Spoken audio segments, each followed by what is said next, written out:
Përshëndetje shikues të nderuar dhe mirë se veni në Kallëzo për një mah. Jemi këtu në zonën malore të veriut të vendit, ku sërish jemi rikthy pas disa vjetësh në ndjekjen dhe në gjurmimin e rrugëve të cilat përdoren për kontrabandë ilegale në veriun e Kosovës. Kemi dëgjuar në vazhdimsi që kontrabanda në veri të Kosovës është duke u luftu dhe kjo na është dëshmuar edhe me komunikata dhe shumë njoftime të tjera të cilat i kemi marrë në vazhdimsi. Mirë po shikues të nderuar, sërish në këtë zonë problematike të vendit tonë, kontrabanda është duke vazhdu. Pra sonte do të flasim për një grup të rrezikshëm, të cilët disa herë gjatë këtij viti janë hasë prej policisë Kosovës, makinat e tyre janë konfisku, mirë po ata sërish vazhdojnë në kontrabandu mallra të cilat vijnë prej Serbisë në drejtim të Kosovës dhe anasjellës. Pra ne jemi këtu në zonën midis Leposaviqit dhe Zubin Potokut dhe këtu është një rrugë e cila të çon në drejtim të kufirit me Serbinë, e cila është duke u përdor ilegalisht për kontrabandë. Kur po themi është duke u përdor ilegalisht për kontrabandë, kemi siguruar provat për shkak se për rreth 2 javë kemi qëndruar në këtë zonë dhe kemi filmu, kemi arrit me filmu kombi, kamion, makina të cilat futen ilegalisht në duke përdor apo transportu mallra ilegale prej Serbisë në Kosovë. Prej asaj që kemi mri me dëshmu, të paktën njëna prej makinave në këtë rast e cila është filmu prej ekipit ton, më herët ishte hasur duke kontrabanduar mallra prej prej Serbisë dhe në këtë zonë për informacioneve të cilat i kemi pas na tregohet që thjesht mallrat të cilat vijnë janë mallra shumë të shtrejta, pra tekstil dhe mallra ekskluzive të cilat kontrabandohen prej Serbisë në drejtim të Kosovës.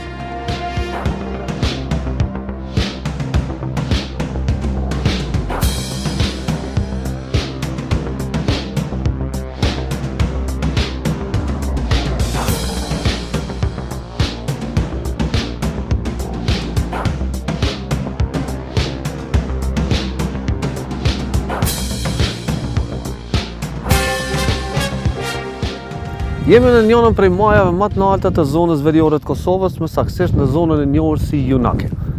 Në këtë zonë, e cila është zonë malore, pra mundem me pa që në pjesën tëm të majt të djathtë ndodhet zona e Zubin Potokut, ndërsa në pjesën tëm të majt ndodhet pjesa e Leposaviqit, apo të gjithë siç e njohim zona apo pjesa e Banjskës, pra në pjesën time të majt ka ndodhur ngjarja e Banjskës. Arsyeja pse kemi ardhur këtu shikues të nderuar është se kemi kuptuar që në këto muajt e fundit kjo zonë është duke u përdor për me fut mallra kontraband prej pjesës së Serbisë në drejtim të Kosovës. Pra, për mi u shpjegu, Serbia ndodhet në pjesën prapa meje, pra në pjesën ku po shihen malet me pisha dhe në zonën tjetër e cila është e zhveshur. Prej atje shikues të nderuar, një grup i cili operon në pjesën veriore të Kosovës, i cili ka disa pajisje, është duke fut mallrat kontrabandum prej kësaj zone.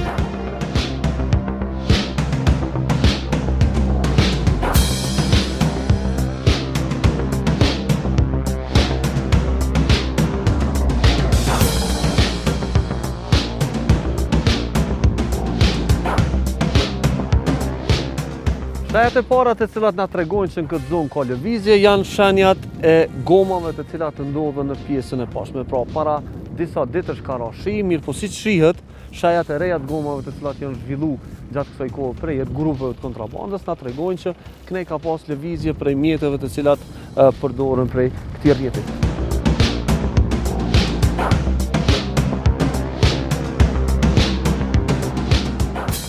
Në Google Maps, zona ku jemi ne është shumë afër kufirit me Serbinë, pra vetëm disa qindra, për mos me thonë 10 metra, ndërsa në këtë zonë nuk ka asnjë shtëpi banimi në cilën do të duhet të qarkullonin qytetarë normal. Pra konstatimi jonë fillestar është që çdo kush që vjen në këtë rrugë prej pjesës së Serbisë futet ilegalisht dhe ka qëllim futjen ilegale prej zonës tjetër. Pra deri në pjesën ku tash do t'i vendosim kamerat, ne mund të konstatojmë lirisht që njerëzit të cilët qarkullojnë këtë zonë janë futur për qëllime të kontrabandës apo të kalimit ilegal të kufirit.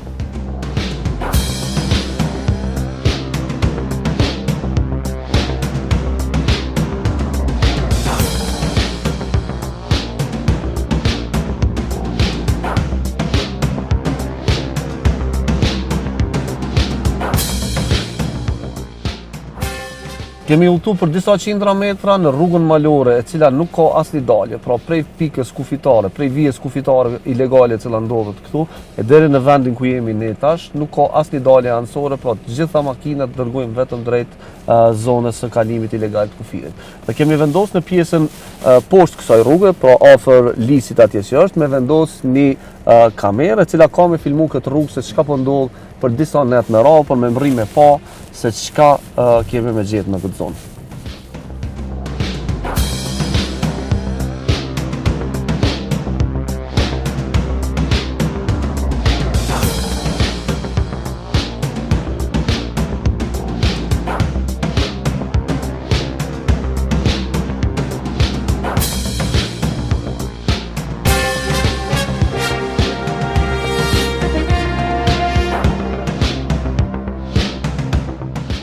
Për me filmu rrugën e kena përdor një kamerë thjeshtë e cila blehet në treg, pra është një kamerë e sigurisë cila kushton 30-40 euro për me blenë treg lirë, dhe pamjet e cilat kena mi marrë për sa janë shumë interesante. Pra kamera ka mri me filmu kolonat makinave të cilat futen në Kosovë ilegalisht prej zonës së Serbisë, e po ashtu kolonat të makinave të cilat dalin në drejtim të Serbisë. Është shumë interesante, shikues të nderuar, që njëra prej netëve me mas shumë televizje ka qenë nata kur të nesërmen ishte planifiku betimi i kryetarëve në 4 komunat veriore, pra atë natë, në një natë kur s'ka pas shumë prezencë policisë për shkak të koncentrimit në zonat tjera, kontrabandistë e kanë shfrytzuar rrugën për me fut mallra ilegale në Kosovë.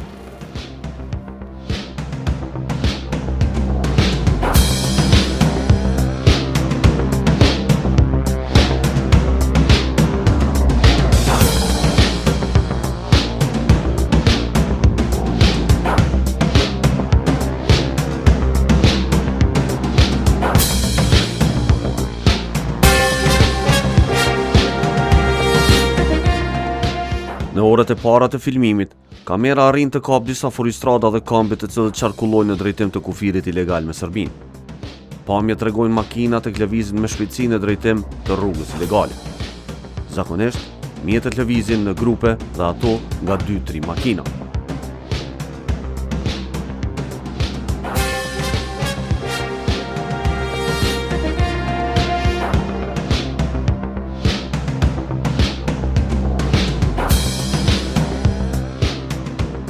Rrugtimi kryesisht kryhet gjatë natës dhe makinat pasi lëvizin drejt Serbisë kthehen në Kosovë, jo më larg se 2 orë pas daljes.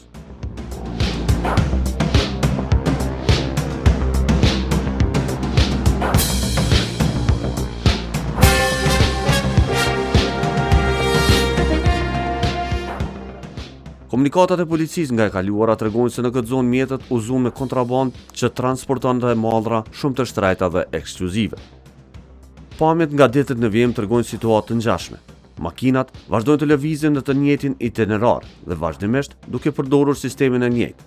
Pasdite, pasi të erësohet, makinat dalin në drejtim të Serbisë dhe kthehen rreth orës 21 në territorin e Kosovës.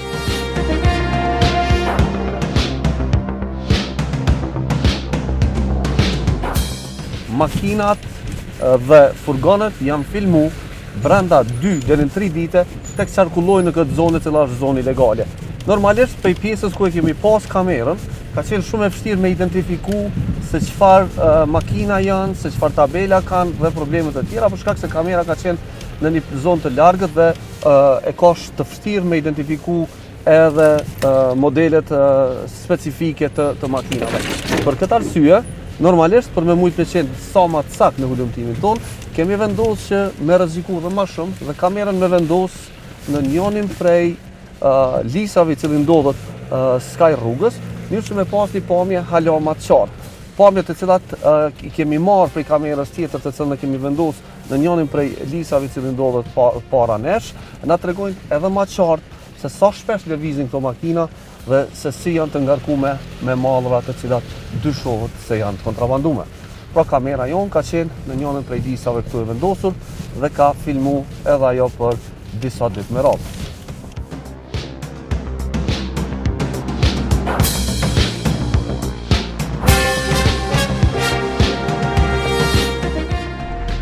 Kamera nis zgjerimin me datë 27 nëntor 2025. Makina e parë që filmohet është një makinë e tipit Charan. Ajo kalon në drejtim të Serbisë në ora 15:08 minuta. Pak minuta më vonë, saktësisht në ora 15:21, një furistrade tipit Opel nisët drejt Serbisë.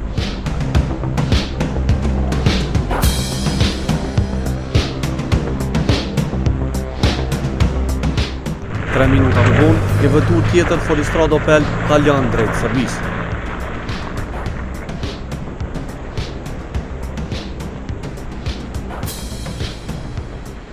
Në po të njëjtën ditë, në ora 17:36 minuta, makinat nisin kthyimin e tyre për në Kosovë. Kolon në Shqipërinë, makina e tipit Charan, ndërsa pas saj është një furistrade e bardhë. Makinat të tjera lëvizin me datë 28. Një makinë Charan nis rrugtimin për në rrugën ilegale. Pas saj, vazhdon një vetur tjetër e tipit Opel.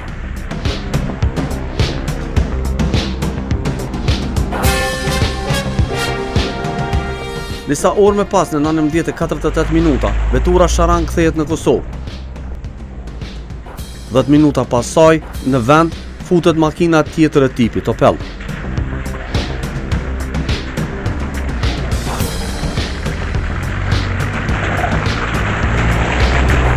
Në datën tjetër më 30 nëntor, kamerat në mëngjes hasin një makinë tjetër furistrad tek udhton drejt Serbisë.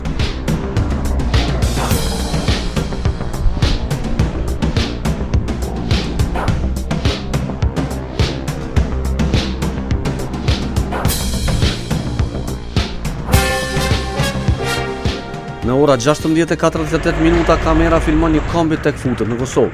Pas saj, makinat të tjera dalin në drejtim të Serbisë. Kamera kap 3 makina të kultojnë në drejtim të kufirit.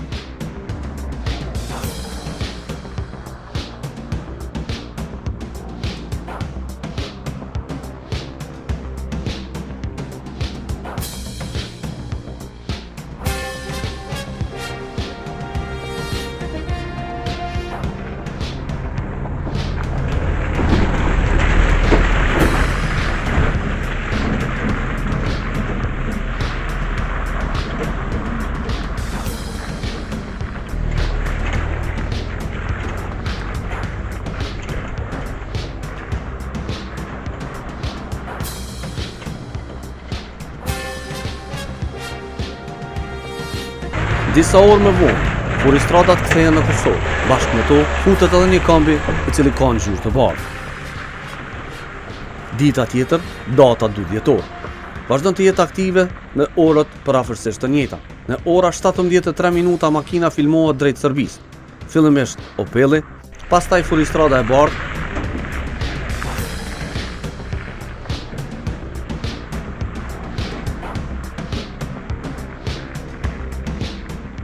dhe sërish furistrada Opel.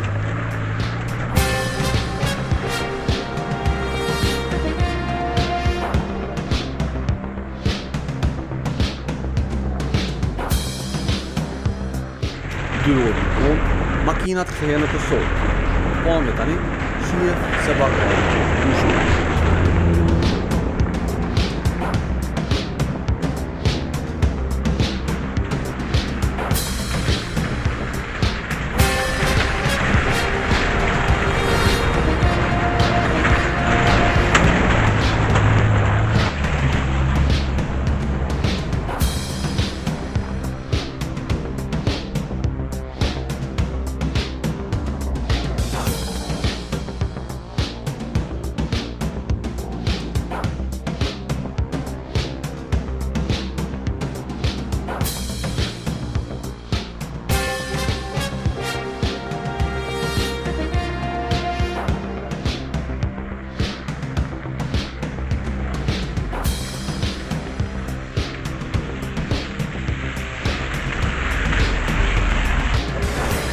Më 3 dhjetor filmohet edhe lëvizja e 29 drejt kufirit me Serbinë. Me 5 makina lëvizet në ora 17:27 minuta.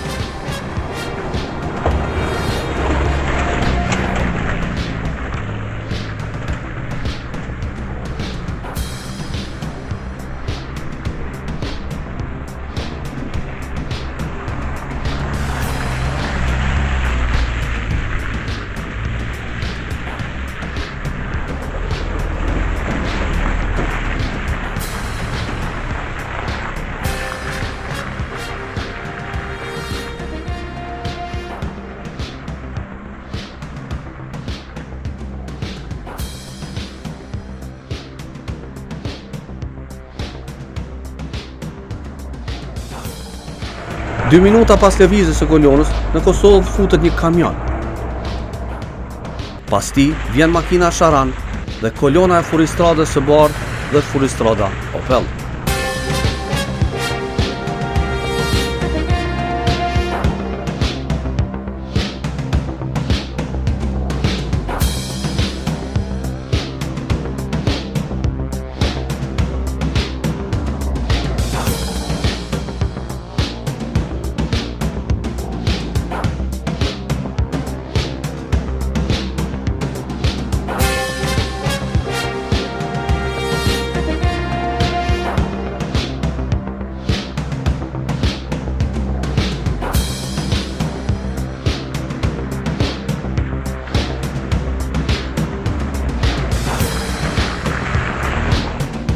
Pra shikus të ndërum, prej rrugës e cila vjen është rrugë jo legale prej kufirit me Serbinë, njerëzit, kontrabandistët mujnë me mbri deri në këtë zonë, e cila tash është duke u punu një rrugë e re.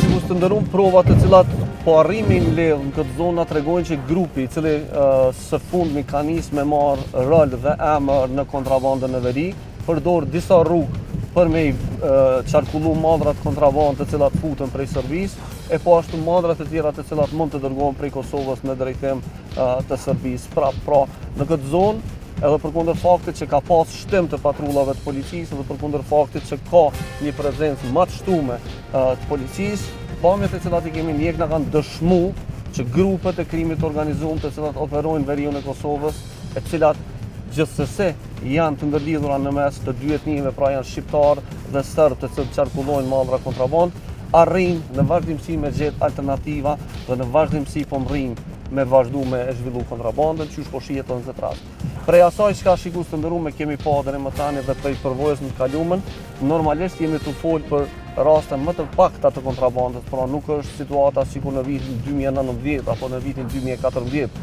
ku janë fut qindra kamion brenda natës, mirë po edhe këto dhëna të cilat kemi mrimi siguru, pra po flasim vetëm për një rrugë dhe po flasim vetëm për një hapësirë e cila është përdorur për kontrabandë dhe futja e 5, 6 apo më shumë makinave brenda një nate apo kambive dhe kamionëve të cilët kemi pa duke u fut, na tregon që ende kemi një problem serioz me kontrabandën veri i cili duhet me mjektutje. Tashve që jemi duke zbrit në pjesën e sigurt, pra kur duke u punu rruga, dhe po shkojmë në drejtim të policisë Kosovës për me marrë një qëndrim zyrtar, nëse policia e Kosovës e njeh grupin dhe nëse policia e Kosovës do të vazhdoj me hetu këtë grup të rrezikshëm kriminal i cili po operon këtë zonë.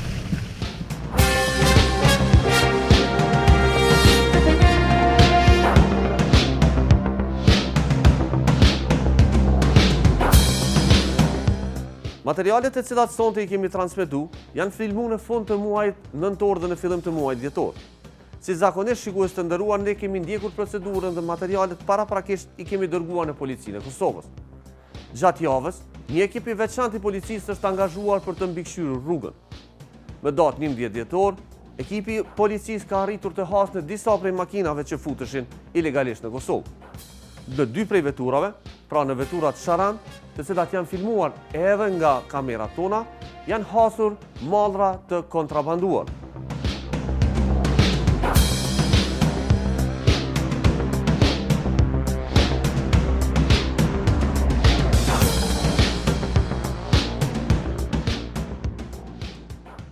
Zotër Elçani, në zonën veriore, ekipi Kallzopikom ka pa dhe ka filmu disa kamion dhe disa automjete tjera duke zhvillu ose duke qarkullu ilegalisht. Fillimisht po më intereson me ditë çka bartin kryesisht këto makina kur bëhet kjo formë e qarkullimit. Bartet atë që kanë zanë që i mjetë transportues. Nësë është kamionet, atëhere varet gjona ushqimore. Nësë është gjip i madh me një gepek të madh me një bagazh, atëherë ka mundësi barna, që është mas shumë të gjëna ushqimore edhe barna. Mirë po nuk përjashtohet asgjë tjetër. Mirë po në fillim nëse krahasojmë vitin 2022, kur kemi ardhur 2023, me vitin 2025, qarkullimi është shumë i vogël, me krahasu me numër kështu, sepse rrugët ilegale thuaj që gjitha kontrollohen nga ana jonë, mirë po ka raste të tilla kur ata qarkullojnë mirë po njëherë verifikojnë rrugën, shikojnë për atë arsye ka mundësi edhe me pas më shumë automjete që ju shihni, nëse keni pa. Nëse na I kemi filmu këto automjete, a e dini, a keni arrit me identifiku të paktën edhe çka keni gjetë ta? Ne konsiderojmë që janë grupe të caktuara të cilat merren me kontraband. Krimi nuk ka etni në këtë vend, që sa me ditë që në veri të vendit është një bashkëpunim shumë I mirë I vendeve njerëzve që merren me krim. Sidoqoftë kemi pas mjaft raste ku ne I kemi ndalu këta persona, po nuk do të thotë që është ndalu për gjithmonë, më thonë ka vazhdimsi, ka çakollime.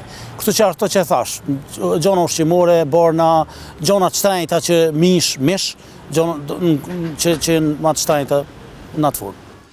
A mundeni ju me ditë sa rrugë të tilla janë që shfrytëzohen aktualisht pe këtyre grupeve apo njerëzve për me bo qarkullim qoftë të gjanave ushqimore në formë ilegale? Nuk ka tash shumë rrugë, mirë po veriu I vendit është I ka pas 2 rrugë dhe I ka 2 rrugë legale, 2 pika kufitare që është Bërnjoko I Jarinja dhe 64 rrugë ilegale. Prej tyre janë diku një 7 asfalt, deri në pikën kufitare në asfalt. Mandej ka edhe rrugë tjera të cilat janë të çarkullueshme nëse mjetet e tilla e lejojnë, si për shembull xhipa apo gjona tjera të cilat ka mundësi mos me prek shumë që me mujt me dalë. Dr. Elçani, a keni arrit ende me identifiku grupet aktualisht të cilët janë të funksionu me kontraband? Kemi njerëz të cilët I njohim si pjesë të grupit, ka pas persona të cilët janë fut në burg, kanë met në burg në qendër të paraburgimit për një kohë caktuar, kanë dalë, janë dënu, I nxojmë apet, në këtë formë jemi të vazhduar me ta. Në një rast fundit po zom që patëm ishte mbram, ku I kemi ndalu prej 6 automjete se 2 ju kanë ikë policë, 4 për tyne janë ndalu, kam pas mallna, farmerka, mish, gjona ushqimore dhe gjitha tjera të cilat kanë vlerë.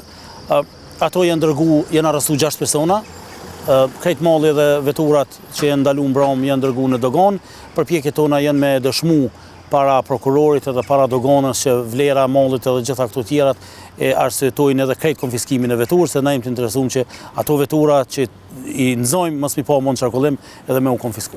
Nëse ju e përmendet që I keni arrestu 6 persona, po a I keni identifiku edhe të kaluarën e tyra, janë marrë apo merren vazhdimisht? Janë procedura standarde të cilat punohen. Në momentin që ne kemi ndalu PZ, procedura është e tillë që ne njoftojmë prokurorin, tregojmë që është kontraband me mallna, mandej nëse mujmë me dëshmu kalimin ilegal.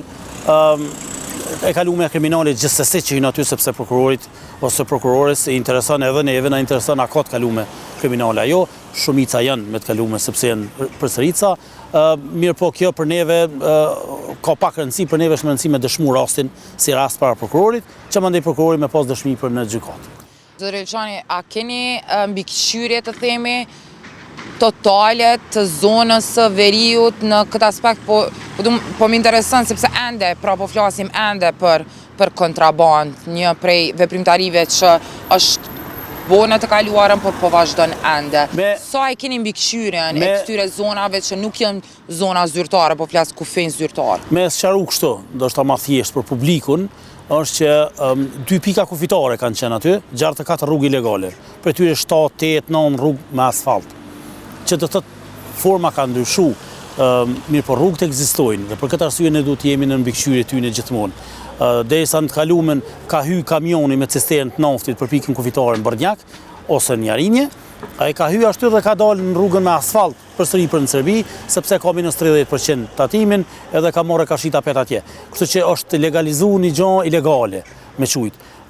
Derisa është bomë ndoshta me miliona qarkullimin atë kohë, tash është zbrit një shumë të vogël, konsiderojmë që të vogël, edhe rrugët ende përdoren. Ne jemi në kontroll të kufirit, jo 100%, kur nuk është 100%, mirë po mundohemi që të jemi çdo kund. Deri tani kemi qenë mjaft suksesshëm, nuk do të thotë që ne do të ndalemi në punën tonë e as kriminal në punën e tyne. Kështu që është një punë që vazhdon. Shikues të nderuar, kemi transmetuar një reportazh I cili na dëshmon që rrjetet e kontrabandës vazhdojnë të synojnë të marrin territor dhe hapësirë në veriun e Kosovës. Disa prej kontrabandistëve tash janë të arrestuar. Normalisht kontrabanda luftohet vetëm me bashkëpunim qytetar, andaj është mjaft e rëndësishme që ju në vazhdimsi me na raportuar në kallzo.com për raste të tilla. Sonte, bashkë me këtë reportazh, do të transmetojmë dokumentarin për ndikimin e dezinformatës ndërretnike në Kosovë. Një dokumentar i zhvilluar në kuadër të programit Midwatch. Po ju ftoj me ndjek premierën e këtij dokumentari.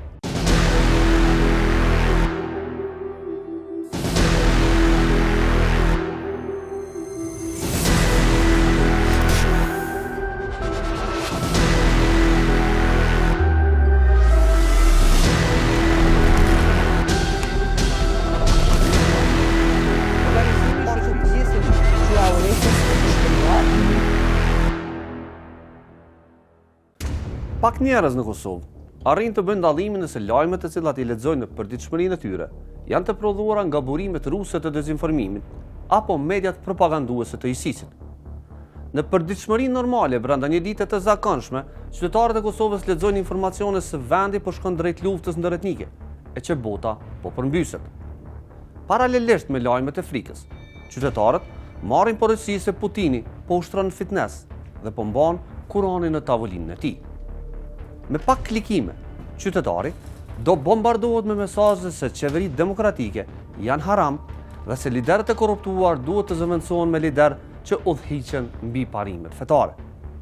Këto mesazhe e shumë mesazhe të tjera në fund të ditës kanë vetëm një qëllim.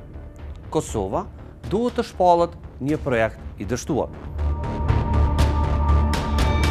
Provat na tregojnë se përplasjet e dezinformatave botërore e lokale në Kosovë për fat të keq kanë prodhuar konflikte që kanë rezultuar me vrasje e krime të urrejtjes. Që nga nisja e projektit për ndërtimin e shtetit multietnik e deri më sot, qindra qytetarë të Kosovës janë viktima direkte të dhunës fizike, e cila është motivuar nga strukturat e sofistikuara të dezinformimit. Vrasjet e mbi 100 njerëzve dhe lëndimet e qindrat e tjerëve kanë ndodhur në ngjarje kriminale, të cilat u nxitën nga urrëtia e përhapur duke përdorur narrativat dezinformuese.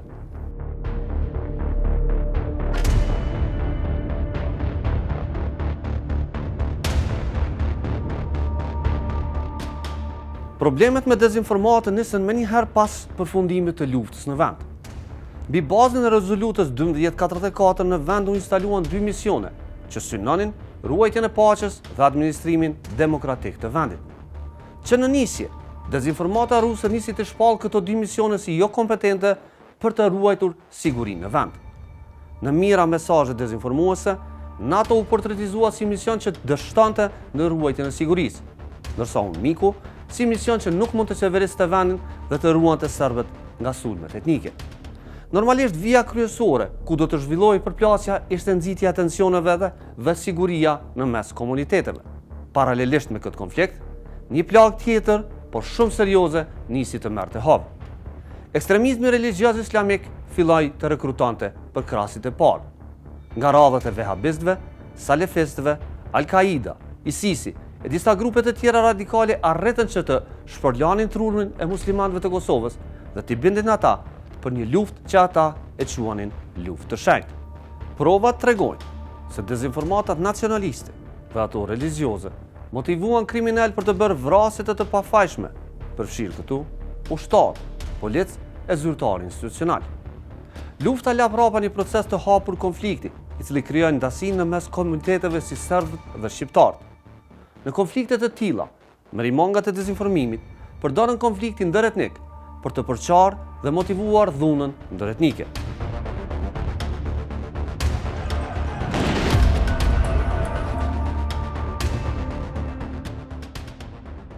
Qasja e Rusisë ndaj Kosovës kërkon një analizë pak më të thellë dhe jo vetëm përmes dezinformatave apo përmes shpërndarjes së lajmeve të rrejshme.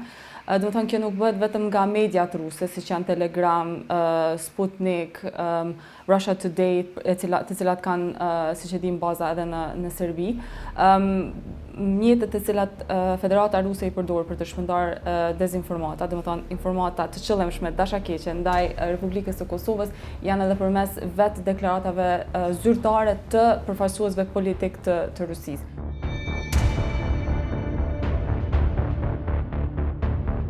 Edhe sulmi kryesor që i bëhet, domethënë, është është kjo, dëshira ose tendenca me paraqit Kosovën si një shtet të dështum, i bjen që në fakt perëndimi ka dështu në Kosovë, perëndimi ka dështu në përqimin e vlerave që ata i kanë pas, në krijimin e një shteti funksional, demokratik, që i respekton të drejtat e pakicave, sidomos komunitetit serb. Synimi kryesor i dezinformatës që e kam për synim Kosovën është ngjallja e frikës të qytetarët se një konflikt është afër, se një konflikt ndërretnik do të ndodhë. Kryesisht merren incidentet e vogla që mundën me ndodhë në të dy taboret. Pra, merren incidentet e vogla, smadhohen dhe tentohet me u paraqit kjo si një konflikt i mundshëm. Në 25 vite, vija kryesore një krize apo luftje apo përballje globale u përcaktua të jetë ura e Mitrovicës. Në Mitrovic dhe për rreth urës, vendi regjistroi dhjetra të vrarë, përfshirë punonjës të misioneve ndërkombëtare, të cilët u vranë në konfliktet ndërretnike që u zhvilluan në këtë zonë. Në dy anët e urës u thërrën qindra protesta, të cilët edhe sot e asaj dite nuk u dihet se kush i organizoi. Por rezultatet janë të qarta. Dy anët të qytetit u përballen me armë, gur, shishe e shumë mjetët të tjera, të cilat u thërrën nga burimet të panjohura.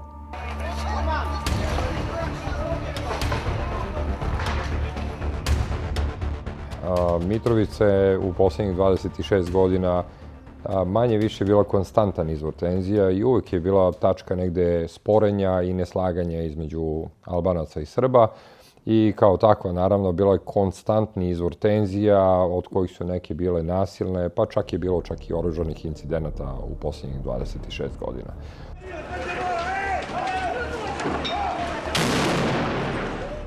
Marsi i vitit 2004 ishte një ngjarje që askush deri më sot nuk i ka dhënë një shpjegim të qartë pse ndodhi.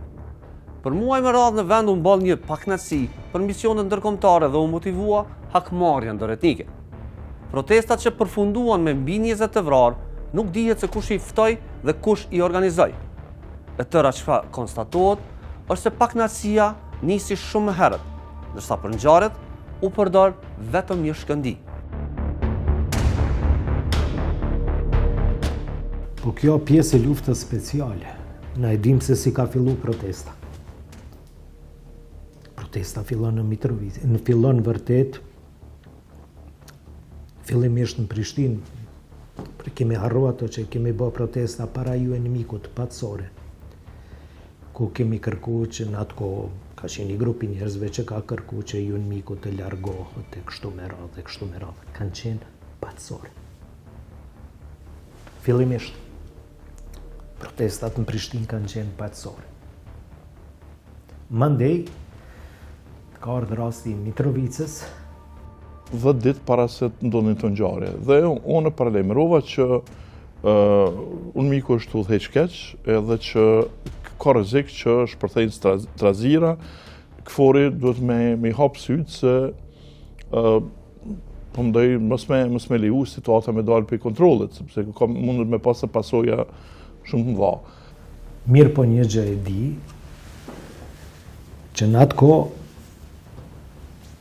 ka qenë i planifikuar edhe një aksion i KFOR-it që të merret me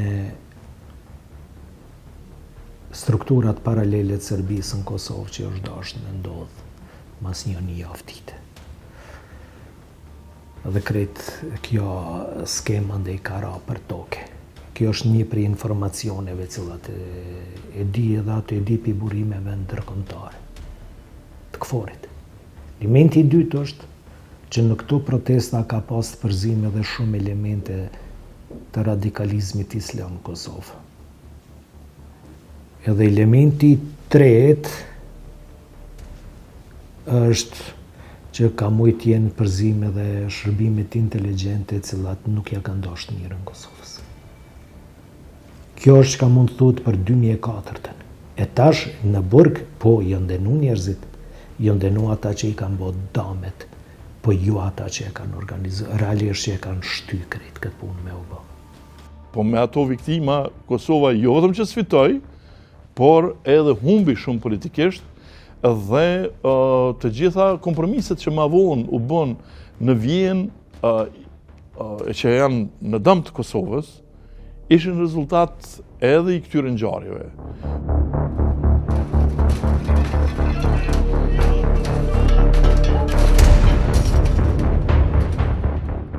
Me thirrje nga burime të panjohura, mira njerëz u përfshinë në një trazire e cila sulmoi të gjitha komunitetet dhe të gjitha misionet ndërkombëtare e vendore që ishin në vend. Protesta nuk ishte lidet. 20 vite më vonë, askush nuk arrit të emrojë se kush ishte organizatori, dhe ndërsa në të dhënat e gjykatave të dënuar mbetën vetëm kryerësit e akteve. Por ajo çfarë është më rëndësishme, nuk u arrit që asnjëherë të gjendej organizatori dhe orientimi i tij ideologjik. Me shumë viktima dhe dëme, marsi do të pasoj me incidentet të tjera ndëretnike, të cilat varësisht nga situata edhe shënuan viktimat të tjera. Organet e sigurisë vazhdojnë të regjistrojnë iniciativa që protestat e ngjashme në dhe përreth Mitrovicës të përfshihen shumë element të rrezikshëm. Në Policinë e Kosovës për vite me radhë ekziston një departament special i analizës. Ato analizojnë mesazhet që shpërndahen në diskursin publik në Kosovë për të kuptuar se cilat janë qëllimet dhe veprimet në terren. Ky departament ka konstatuar situata që protestat e caktuara në dhe përreth urës së Ibrit u thirrën nga grupe shumë të dyshimta. Kjo është një çështje që e kemi vrejtë dhe kemi ngrit në vazhdimsi dyshimet tona, sidomos shpesh herë kemi disa postime nacionaliste dhe në aspektin postime shqiptare që një farë forme nxisin dhunën. Dhe shpesh herë ekzistojnë dyshimet e bazume që prapa aty ne qëndrojnë elementet tjera për një vendit tjetër që synojnë të përdorin nxitjen e problemeve ndëretnike ose problemeve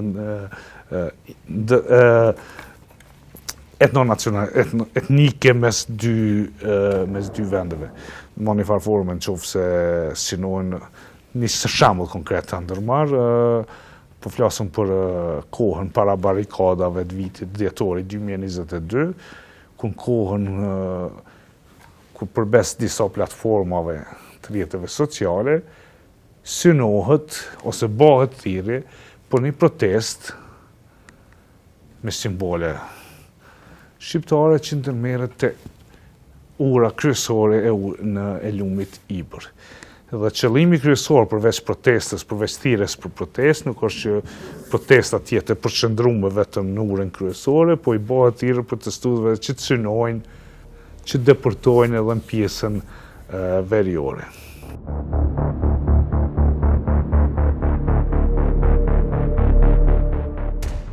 Të dhënat zyrtare tregojnë që në 2 vitet e fundit në Kosovë pati një rritje të arrestimeve për nxitje të urrëties ndërretnike. Një gjuhë ashpër polarizuese e provokuar nga aktorë të jashtëm e të brendshëm i dërgojnë në burg hiç më pak se 20 qytetarë të Kosovës. Ata u arrestuan në vepra të cilat ngjallin urrëtie ndaj njëri tjetrit. Për dallim prej disa viteve më parë, kur ekskluzivisht kjo drejtori merrej më tepër me ky departament merrej më tepër me rastet e radikalizmit fetar, themi religjioz, vitet e fundit fatkeqësisht jemi përballë me shumë raste të cilat trajtohen akoma si ekstremizëm etnik, e që vije pikërisht nga pjesa veriore e Kosovës, për çka opinioni vërtet jo vetëm që ka tashmë njohuri të mjaftueshme, por që edhe është një breng e madhe për gjithë popullatën e Kosovë.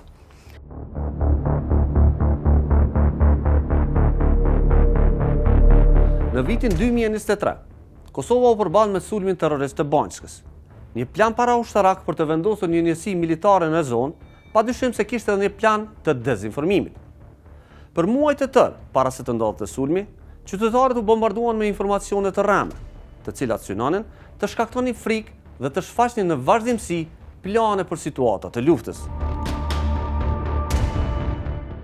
Banjska, sulmi si sulm, nuk ka qenë një sulm i pa planifikuar, kjo ka qenë një sulm i planifikuar mirë, kur kemi pasur edhe çështjen e reagimit që të synohet, që të përdoret, që të interpretohet si çështje reagimi qytetarë, diçka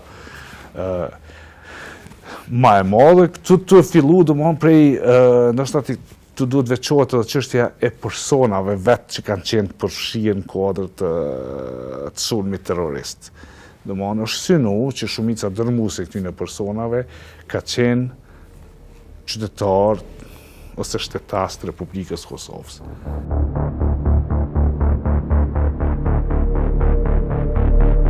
Kemi parë studime dhe i kemi analizuar një seri të lajmeve cilat kanë pas për synim me ngjall frikën të qytetarët serb dhe kryesisht kjo ka qenë përmes përsëritjes së vazhdueshme të fjalës Oluja. Pra, ai aksioni në Kroaci që serbët i thonë që ka qenë për qëllim të spastrimit etnik të Kroacisë, ndërsa kroatët i thonë si shlirim. Mirë po, ai aksion nga ana e Serbisë është interpretuar si qëllim për spastrim etnik. Dhe vazhdimisht është përsërit që një Oluja po përgatitet edhe në Kosovë. Dhe kur po them një Oluja, kjo është përsërit edhe prej politikanëve serb, por pastaj është shumë fishu prej medjave sociale, prej postimeve në rrjetet sociale, prej postimeve në portale. Dhe pastaj këtë dezinformat që ata e kanë shpërndar, e kanë përdorur si argument që me e dërzu kërkesën të NATO për mi këthy turvat serbe. Pra, nëse analizon komplet dezinformatën, gjithmonë e kanë një fushat, pastaj merret veprimi politik që synohet me krijuar ndikim. Dhe kjo analizë është bërë për rastin e krizës që ka ndodhur në 2022 gjatë atyre çështjeve të targave dhe kemi parë pasru kulmimin me kërkesën e Vučićit dhe përgjithsisht dezinformata e ka këtë synim. Pra, njëherë krijojmë narrativen, e krijojmë terrenin, e krijojmë mosbesimin e qytetarëve në institucione, për shembull në policinë, në institucionet e Kosovës, dhe pastaj vjen një kërkesë e cila synon me e kriju, me kthy ato në gjendje politike.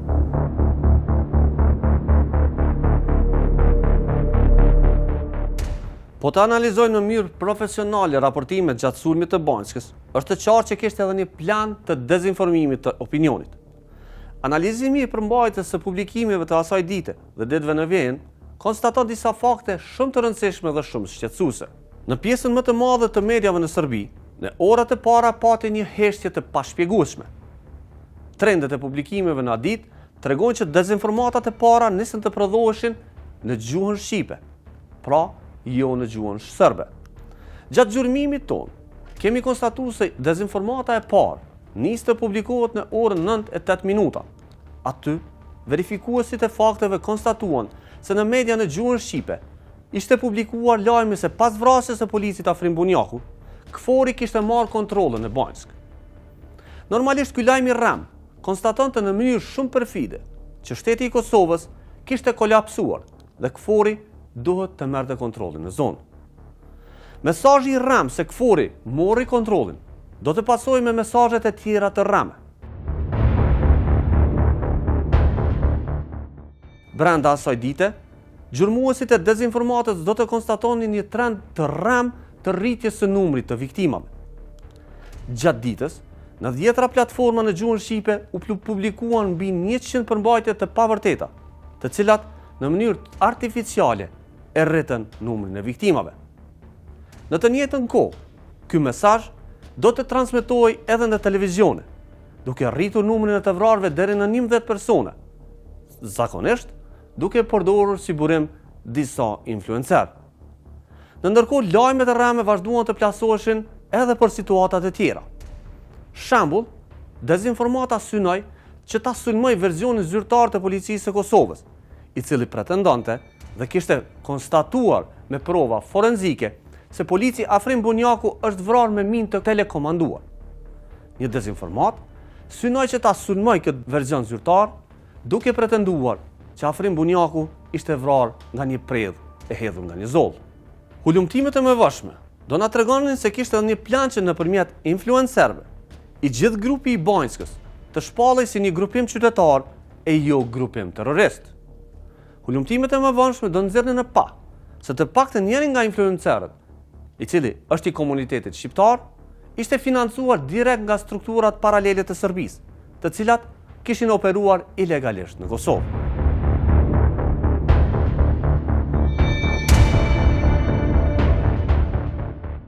kemi raste të shumta kur narrativa dezinformuese e prodhuar në Beograd ose nga ana e Kremlinit përfundon e paketuar dhe publikuar në gjuhën shqipe nëpër portale të njohura ose sidomos nëpër faqe të krijuara që shpërndajnë kontent shqip. Dhe këto ose i bojnë me vedi ose pa vedi. Nuk po du, sepse nuk kemi bojnë e analizme e po nëse ka ndonjë përfitim financiar për tyne direkt për shpërndarjen e këtyre informacioneve, mirë po kemi pa lajme të tilla që publikohen edhe nëpër mediat në gjuhën shqipe, mirë po ajo që është më e rëndësishme është që çështja e nxitjes së dezinformatave ndëretnike shpesh herë bëhet pa vedi për shumë portaleve në Kosovë, duke synu që me portretizu ushtrin ton shumë të fort, që na jena të ju armatos për me luftu sërbët, që për me luftu Vučićin, që kënë se kur të blendi që ka Kosova na armatim, i qojnë selam Vučićit, që kjo nuk është të vërtet. Sepse shtetet, kur të armatosën, kur të blenë armatim, jenë çështje bazike për sigurinë e tynve.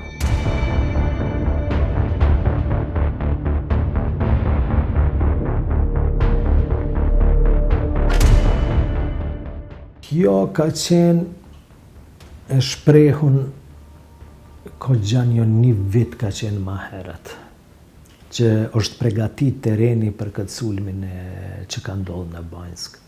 Pikrisht është në vitin, më zgabofsha, në 2022 të ndodhi Banjsk apo jo.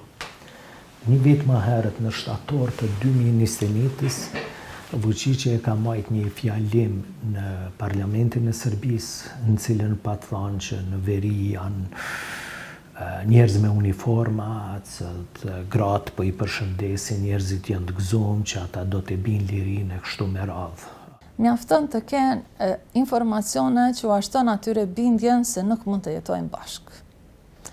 Edhe që të marrë informacione që shteti i Kosovës është me dy par standarde karshit e dyve, sepse edhe pse ishim shumicë, për vitet të tëra, shumica shqiptare në Kosovë mund të ketë fituar bindjen se mund të jetë rrezikuar nga pakicat tjera etnike, posaçërisht nga pakica sërbe për shkak të Serbisë në veri. Dhe pastaj edhe rreziku tjetër i këtyre dezinformatave është se ne kemi një sër komunitete tjera të cilat janë aty dhe janë pothuajse të padukshme për shkak të këtij fluksit të madh të informatave, dezinformatave që qarkullojnë për serbët dhe për shqiptarët dhe për serbët dhe për shqiptarët, ndërkohë që ke bosnjak, ke turq, ke ashkali, ke rom, e të tjerë të cilët janë qytetarë të barabartë të këtij vendi dhe të cilët po ashtu do duhet ta kishin vëmendjen, por edhe hapësirën publike dhe mediatike për identitetin e vet, në mos jo vetëm për problemet e tyre. Autoritetet e Kosovës ende nuk kanë arritur të gjurmojnë plotësisht burimet e financimit të platformave dezinformuese. Përjashtim bën arrestimi disa agentëve të BIA-s serbe apo shërbimit inteligjent, por ende nuk janë zbuluar transaksione direkte tek influencerët të cilët ndërtojnë dezinformatët. Në një dosje hetimore të prokurisë speciale është zbuluar një plan për destabilizimin e Kosovës në vitin 2018. Ky plan nuk ishte hartuar në Serbi, por vinte nga një burim tjetër destabiliteti. Organizata terroriste ISIS kishte përgatitur një skenar që i ngjante filmave aksion, por që ishte shumë afër të zbatohej në praktikë. Abu Ahmed, shefi i inteligjencës së ISIS-it, kishte ideuar një sulm në Kosovë që synon të shkaktonte tensione ndëretnike. Sipas dosjes së prokurisë speciale, Ahmed kishte siguruar fonde nga Kirgjistani dhe Rusia për të financuar një grup terrorist në Kosovë, i cili planifikante që në ditën e Vidovdanit, një festë nacionale serbe, të sulmonte kisha ortodokse dhe disa diskoteka në zonat e banuara me serb. Ky plan i zbuluar nga autoritetet e Kosovës përfshinte edhe shqiptarë të ISIS-it, si Lavdi Muhaxheri, Ridvan Haqifi dhe disa persona të tjerë të cilët janë gjykuar në Kosovë. Grupi sipas të dhënave të prokurisë speciale kishte pranuar 9.000 euro për të blerë eksploziv nga një burim në Gjermani, ndërsa personi që siguronte mjetet financiare i kishte marrë ata para në një kontakt i cili vinte nga Rusia. Qëllimi i të gjithë kësaj nisje, apo këtij operacioni të sulmeve të mëdha, ishte nxitja e tensioneve ndëretnike në vend. Pra, thënë më qartë, duke shkaktuar kaos në vend dhe atë kaos ndërhetnik, ISIS-i kishte hartuar një plan të qartë të merrte kontrollin në vendin tonë. Të gjitha këto shikues të nderuar që po i flasim, janë të dokumentuar në dosjen e prokurisë speciale, e cila tashmë ka kaluar edhe filtrin e gjykatës, dhe personat e përfshirë në këtë rast tashmë edhe janë dënuar.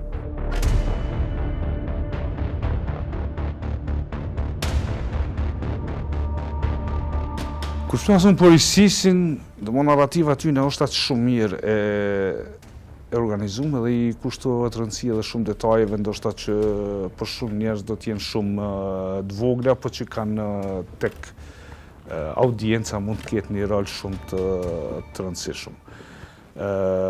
Realisht ISIS-i nuk e ka targetu vetëm personat, o vetëm t'i siguroj vetëm personat që do t'i shfrytëzojnë vetëm për qëllime kauzave, të mbështetjes kauzave tyne të luftimit, por njëkohësisht krahas asaj është mundu që të paraqes edhe ka bërë thirrje të vazhdueshme, domethënë që kanë qenë edhe thirrje të hapura për gjithë njerëz, për gjithë muslimanët, si kanë thujtë që të shkojnë edhe të jetojnë në shtetin islam.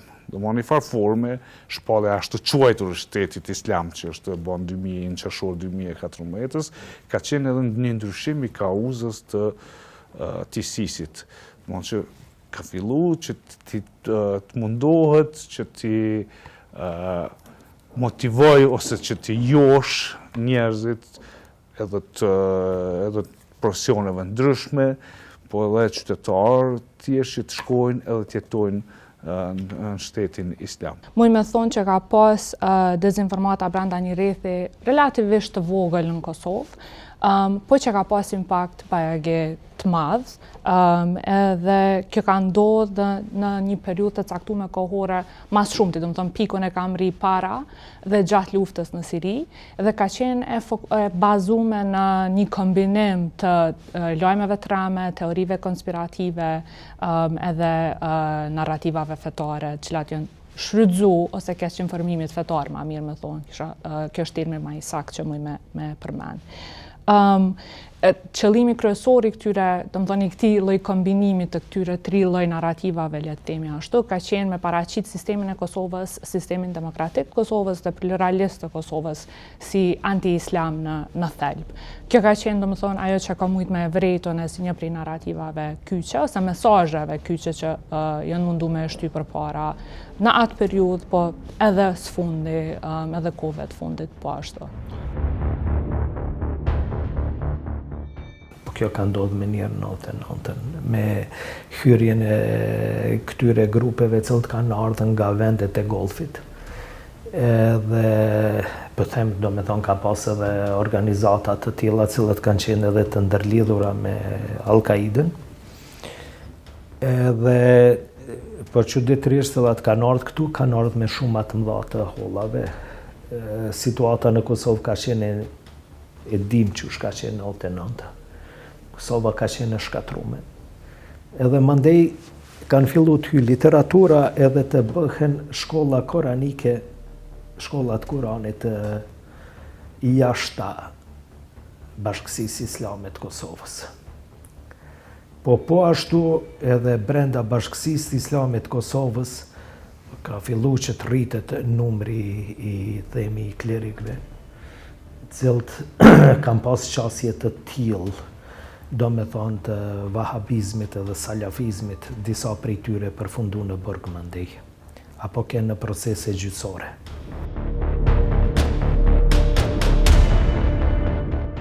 Të ne si musliman, në fenë tonë, në Kur'anin tonë, ekzistoj një mori citatesh, të cilat të nxisin në atë që ne edhe ne si fetare, si hoxhallar, po edhe njerëzit në përgjithësi e shpërfaqin si breng që është verifikimi i lajmit. Madje edhe ju gazetarët këtë punë e keni prej pikave kyçe në profesionin tuaj ose në fisnikrinë e profesionit tuaj. Dhe Zoti i plotfuqishëm në disa prej atyre citateve në mënyrë urdhërore na orienton që lajmet t'i verifikojmë edhe të mos i marrim të mirëqena në të gjitha situatat. Në anën tjetër, dietarët e Islamit pastaj kanë bërë përpjekje të ndryshme duke i klasifikuar thëniet e pejgamberit alayhis salam, edhe kanë bërë rregulla të verifikimit edhe të transmetimeve të kësaj natyre. Sidos të jetë kur vim në praktikën dhe përditshmërinë tonë, çuditemi se sa ka depërtuar kjo gatishmëria e njerëzve për të thënë çka do të qoftë.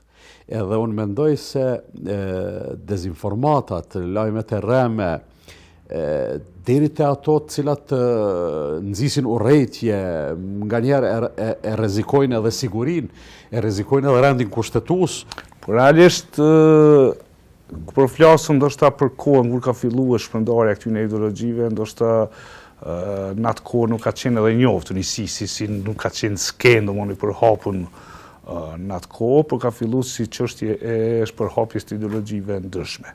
Ndërsa nëse fokusohemi te trendi aktual me cilin jemi për momentin, domon shohum narrativa ndryshme, sidomos që pështet, domon tash në këtë kontekst të flasëm edhe ISIS-in, domon ke shumë narrativa që mbështesin janë ose mbështesin ideologjit që vëllhiqet ose që menaxhohet prej ISIS-it. Kjo për arsye shumë ndryshme që një prej faktorëve kryesorë ose prej çështjeve kryesore që i ka ofru ISIS-i është edhe aspekti që e quajnë ata gjihadi online ose gjihadin përmes platformave online që kushtojnë shumë rëndësi të madhe të aspektit të shpërhapjes të ideologjive edhe në qëllimin e rekrutimit, ndërsa edhe që ndikojnë me ideologji për identifikimin për rekrutim të matutjeshëm. Kjo ka qenë një prej mesazheve kryesore, me thonë, domethënë sulmi ndaj sistemit, fillimisht ndaj demokracisë si sistem politik, për shkak se sipas tyre demokracia nuk është në përputhje me vlerat ose me ideologjinë e tyre, është rregull shoqërore, është sistem politik i cili mundson ligjet krijuara prej njerëzve dhe jo prej Zotit, rrjedhimisht është edhe anti-islam.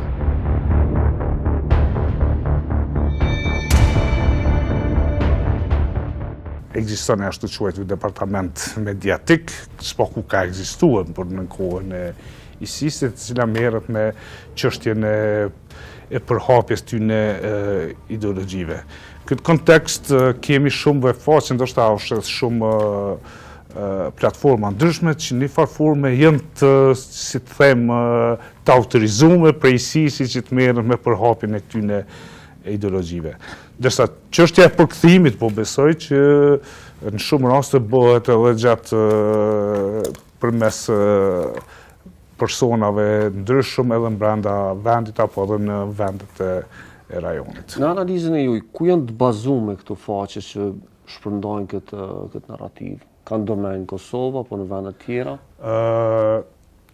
Kemi pas raste edhe në të kaluar kur kemi gjetë domon që kemi edhe në Kosovë, po ka shumë raste tjera që janë edhe jashtë Kosovës, sidomos vendet e rajonit apo edhe ma gjanë. Tu vlen të theksohet që njohuri teknologjike sot kanë shumë njerëz edhe pothuajse gjitha prej këtyre platformave kanë më shumë se një administrator.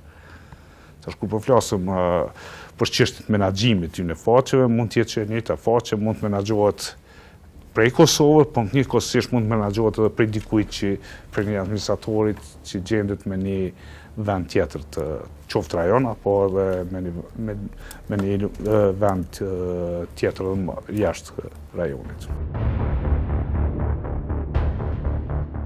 Situata e personave të radikalizuar, sidomos ata që kanë marrë pjesë në Siri, kanë qenë persona shumë të sofistikuar, fjalë pak, e që realisht edhe nuk ka pas mundësi me u siguru ndonjë fjalë më tepër prej tyre. Thjesht shumica e këtyre personave janë një kategori që flasin pak, nuk flasin shumë, për të mos thënë që shumica prej tyre dhe shfrytëzojnë të drejtën e tyre për të mbrojtur në heshtje, kanë të formuluara disa fjali paraprakisht, e njohim se njohim këtë prokurori, këtë gjykat, dhe mandej shfrytëzojnë të drejtën e tyre dhe nuk japin nuk flasin asnjë fjalë sepse e dinë që mund të rrëshqasin dhe të japin ndonjë informacion. Sepse janë shumë inteligjent përkundër faktit që shumica prej tyre nuk kanë ndonjë shkollim të lartë, por inteligjenca e tyre është shumë e lartë. Gjithmonë e kom ngrit zanin, kom thonë qysh ka mundësi një djalë i ri të e pas një hoxh tek i cili e ka mësu fen, i ka qit hapat e partë fes, me e lon atë hoxh edhe me u frymëzu prej dikujt mrapa perdës, Facebook ose në çfarëdo rrjeti tjetër. Kjo ka ndodhur fatkeqësisht.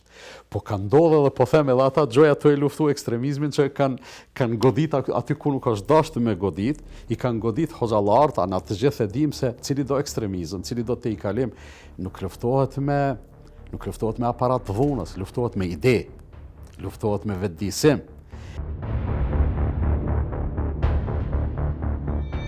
Ndryshimi i orientimit, predikim stilit tjetër të jetesës, promovim i dhunës, si mjet për të zgjidhur lehtë problemet. Këto janë disa prej mesazheve të cilat u promovuan nga rrymat radikale islamike. Rrymat radikale targetuan komunitetet dhe të dhënat tregojnë se disa raste patën sukses. Mbi 400 njerëz rezultuan në Siri dhe Irak, ndërsa brenda vendit Kosova arrestoi rreth 160 persona të dyshuar si planifikues apo mbështetës të grupeve terroriste. Se përket çështjeve tjera, gjithsesi që ki edhe platformave, edhe tendencave të grupacioneve ndryshme për përhapjen ose të ideologjive, kemi pas më herët edhe të organizatave që kanë qenë të lidhën me Al-Qaiden, po edhe çështje edhe në grupacione tjera që merren me përhapjen e këtyre ideologjive. Ndoshta mund veçohet edhe çështja e tendencës të përdorimit edhe ndikimit iranian në Kosovë, e cila është shumë e kufizuar në raport me disa vendeve tjera në rajon. Kjo ndoshta më shumë për shkak të mosqasjes ose një farë forme të kundërshtimit vetë nga populata si interpretime ose apo si çështje, si ideologji, qoftë fetare apo qoftë edhe si vend.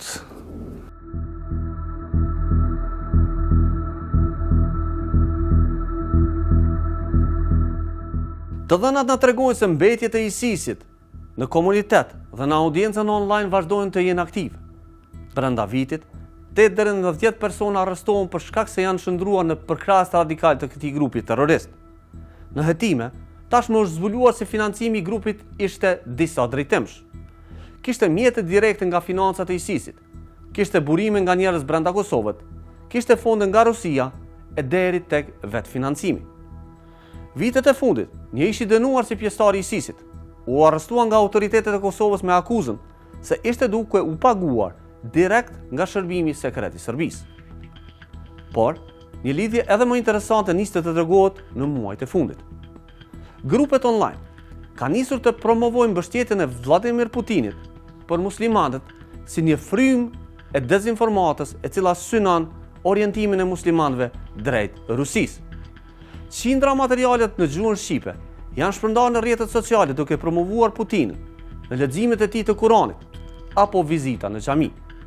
Qëllimi kryesor i kësaj është që muslimanët radikal të vendit të nisin të përkrahin presidentin rus.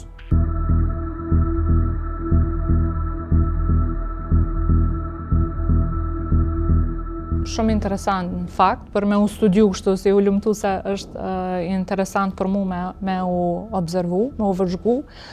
Edhe mendoj që mundet më shpjegu në faktin që edhe Kremlini, po edhe Putini në këtë rast, po edhe këto grupe, në thelb kanë qenë narrativën e kanë pasur antiperëndimore. Do të thonë edhe kur e kanë sulmu, le ta kontekstualizojmë për Kosovën këtë rast dhe rajonin e Ballkanit Perëndimor.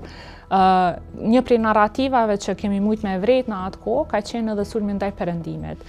Për shkak se në një farë mënyre i kanë sulmu organizata të shoqënisë civile, aktivistë të shoqënisë civile, organizata ndërkombëtare po ashtu që kanë vepruar në Kosovë, kanë sulmu aktivistë të komunitetit LGBTI ose aktiviste feministe, po ashtu direkt duke ju thënë që po dojnë me rënu familjen shqiptare, muslimane, familjen tradicionale, kombin, fen, edhe në këtë mënyrë i kanë akuzu po ashtu si agent të huaj, etjera, diçka që kemi mujt me vrejta dhe gjatë zgjedhjeve të fundit në Kosovë.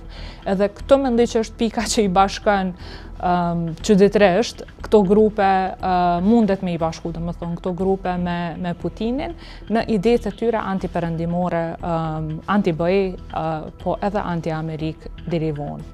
Mbase në mënyrë specifike nuk mund të kujtohem për këtë di saktësisht që po. Për shembull, ndërhyrjet apo thyerja e objekteve fetare, e varrezave, ka kalu. Në jetën reale ne kemi ditë për shembull që ndoshta thyrja e një guri të varrit ka ndodhur aksidentalisht, por nuk është marrë më kush me atë gjë. Unë e di, si thonë këta, që një lajm i rëm edhe 1000 lajme të sakta nuk e mujnë ma, por megjithatë disa kanë kaluar. Dhe janë madje me vite të tana janë përsëritur. Është përsëritur për shembull, besoj se të gjithë e kemi lexuar sepse ka 26 vite tashmë pas lufte që njerëzit flasin se si për shkak të besimit që praktikon dikush merr parë për atë punë. Dhe kjo i ka targetu në radhë parë gratë sigurone. Do thot njerëzit aq shpesh ka qarkullu kjo dezinformat, pa asnjë mbulim, dhe sot e kësaj dite pa asnjë dëshmi të vetme. Ne kemi gjithë këta gazetarë hulumtuese, gjithë profesionistët, që me të vërtet dikush e mban shamin se ka marrë një pak për 300-400 euro. Për shembull, ky ka qenë lajmi që nga dimita deri më sot, ende është aty, ende mund ta gjesh pas kohe. Dhe paramendoni kur një informatë si kur kjo, dezinformat me nëbat për 26 vite nga shtëpia të ndryshme mediale, nga grupe të ndryshme shoqërore, cilat janë pasojat, përpos anatemimi i një grupit të caktuar të grave, marginalizimi tyre, diskriminimi, paragjykimi, dhuna ndaj tyre. Ne kemi pasur edhe raste të shumta të dhunës në rrugë, ku njerëzit pastaj duke i lexuar dhe duke u bindur për këtë, i kanë sulmuar vajzat e të tjera. Sigurisht, ky vetëm një nga që më kujtua për momentin, mos të flas për gratë të cilat kanë qenë veterane të luftës së ushtrisë shërbimtare të Kosovës, mos flas për gratë të pakicave, sepse bëhet e pandershme gjithë ky diskutim imi të mos flas pak për edhe gratë të komuniteteve të tjera pakicë, të cilat pastaj kanë disa pragje si tem të vështërsive dhe diskriminimeve për të qenë të barabartë me pjesën tjetër të botës. Kjo i zvoglan mundësit e barabarta, kjo pastaj hapësirën publike e zvoglan për to zërin e tyre, jo vetëm që e shtrembran, po e mohon tërësisht dhe i bën njerëzit të friksohen, të jenë pjesë e jetës publike, të jenë të barabartë në shoqëri. Ata pastaj po identifikohen si lëvizja e Deçanit, po fillimisht u deklaruan lëvizja për braktisjen e Islamit.